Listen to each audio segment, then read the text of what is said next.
કવિઓ પંડિતો એમ બોલે છે ફકીરી કી નિજાયત, પણ કવિઓને ખબર નહીં હોય કે ફકીરી કેમ લાગે છે.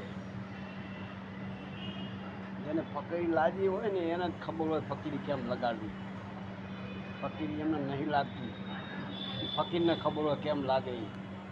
વાતો કરવાવાળાને કાંઈ ખબર હોતી નથી, અને ફકીરી કરવાવાળાને તો મારા લાખો સલામ છે.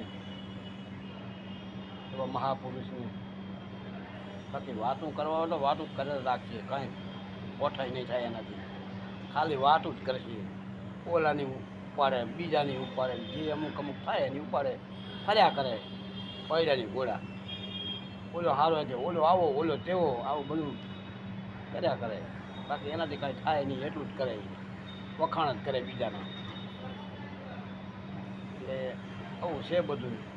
ફકીરી બહુ વાહની છે, એને ફકીરી લાગી એને ખબર છે.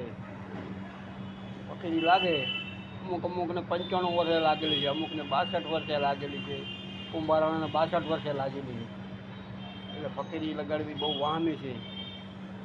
અને ફકીરી લાગે ને એ તો કોઈક નસીબદાર હોય એને જ લાગે છે. કાયર પુરુષને ના લાગે, વીર પુરુષને જ લાગે. પૂર્વ જન્મની કમાઈ સારી હોય એને ફકીરી લાગે.